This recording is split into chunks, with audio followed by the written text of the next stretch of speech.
মই শুনিছোঁ চাৰিওফালৰ পৰা কিছুমান মানুহ ব্যক্তিগতভাৱেও আহিছে আৰু কোম্পানী হিচাপেও আহিছে, আহি পেলাই মানুহৰ দুখ দুৰ্দশা সেইটো মোচন কৰিবৰ কাৰণে সহায় কৰি আছে, এইটো দেখিছোঁ। ময়ো মানে চাউল দাইল আনিব বিচাৰিছিলোঁ, কিন্তু এই অঞ্চলৰ মানুহে মোক ক'লে যে চাউল দাইল আনিব নালাগে, যে চৰকাৰৰ ফালৰ পৰা যিটো চাউল দিছে এইটো পৰ্যাপ্ত হৈছে, গতিকে আপুনি ফিনাইল আৰু ব্লিচিং পাউডাৰ এইবিলাককে আনক, পানী আনক, এনেকৈ কৈছে। সেইকাৰণে মই এইবিলাককে আনিছোঁ আৰু যে চৰকাৰে দিছে যিহেতু এইটো ভাল কথা। চৰকাৰক ৰাইজে অন্তৰৰ পৰা ধন্যবাদ দিব। এই দুৰ্দশাৰ সময়ত চৰকাৰে তৎকালীনভাৱে চাইছে, গতিকে মোৰ ফালৰ পৰাও মই চৰকাৰক আমাৰ অসম চৰকাৰক অশেষ ধন্যবাদ যাচিছোঁ।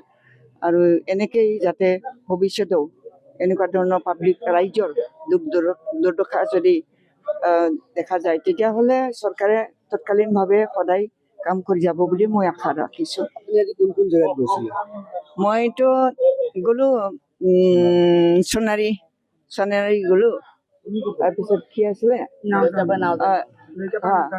দুটা গাঁৱত গৈ আহিছোঁ, আৰু এইটো দি 3টা গাঁও। মই নেপালী খুটি যাবৰ কাৰণে চেষ্টা কৰি আকৌ গুচি গৈছিলোঁ শিৱসাগৰলৈ, কিন্তু তাত মই যাবলৈ প্ৰস্তুত হওঁতে এইফালৰ পৰাই মানে মই আহ্বানটো পাইছোঁ, আৰু সেইকাৰণে এইফালে আকৌ মই গুচি আহিলোঁ।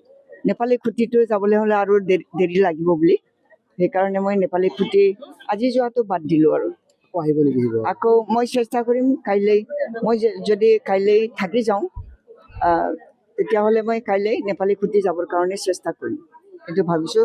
চিফ মিনিষ্টাৰ আহিছে কাৰণে ৰাস্তাটো অলপ দিগদাৰ হৈছে, আমাৰ গাড়ী ঘোঁৰাও মানে সোনকালে এনেকৈ বাইপাছ আমি পোৱা নাই, গতিকে আমাৰ আজিৰ দিনটো অলপ সময়টো নষ্ট হৈছে। আৰু চিফ মিনিষ্টাৰ আহিছে কাৰণে ল' এণ্ড অৰ্ডাৰৰ কিবা থকাৰ কাৰণে আমি তেনেকেই ৰাস্তাটো আমি সোনকালে সহজে পোৱাকৈ আহিব পৰা নাই, গতিকে আৰু আমাৰ মালৰ গাড়ীটো আহিব দিয়া নাই, সেইকাৰণে আমাৰ ক'ৰবাত আটকি গৈছিলে, সেইকাৰণে আমি মাত্ৰ 2খন গাঁও চাব পালোঁ। আৰু ক'বলৈ গ'লে শিৱসাগৰৰ পৰিস্থিতিৰ কথা আজিৰ দিনটোত অসমত নহয় বিশ্বতে সৰ্বজনবিদিত। এয়া আচলতে এক বান বুলি কোৱাতকৈ বান বিভীষিকা বুলি কোৱাটোৱে আচলতে উচিত হ'ব, আৰু ক'বলৈ ভাষা নাই, অৱৰ্ণনীয় পৰিস্থিতি। আমি শিৱসাগৰে নহয় সোণাৰীলৈকেও গৈছোঁ, সোণাৰীতো সেই একেধৰণৰ অৱস্থা, ক'ৰবাত হয়তো কম পৰিমাণে ক্ষতিগ্ৰস্ত হৈছে, ক'ৰবাত বেছি পৰিমাণে। আমি যথেষ্ট ঠাই গ'লোঁ। আপোনাৰ নেপালী খুটিৰ যিটো অৱস্থা সেয়া আমি আচলতে ভাষাৰে বৰ্ণনা কৰিব পৰা বিধৰ নহয়।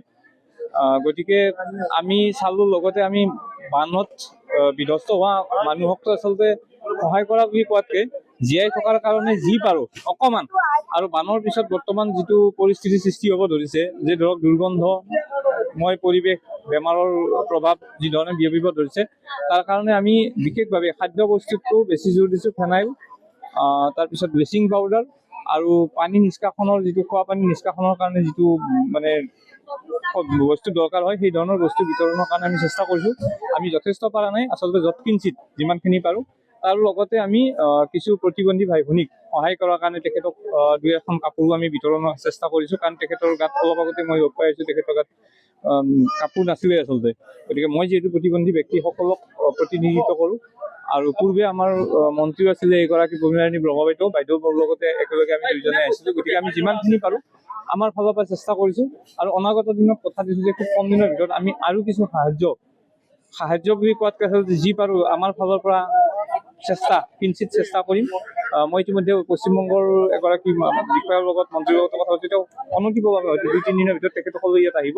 আৰু এই ধৰণৰ যিখিনি পাৰোঁ, মই এতিয়া বৰ্তমান জোৰ দিছোঁ, আমি যি পাৰিছোঁ দিছোঁৱে, আমি অন্যকো জোৰ দিছোঁ যে বিশেষকৈ বিচনাৰ কাপোৰ, তাৰপিছত আপোনাৰ ব্লিচিং পাউডাৰ, ফেনাইল, আৰু যদি পাৰি ঔষধ, এইকেইটা বস্তু মানে যোগান ধৰিবৰ কাৰণে আমি মানুহক অনুৰোধ জনাইছোঁ।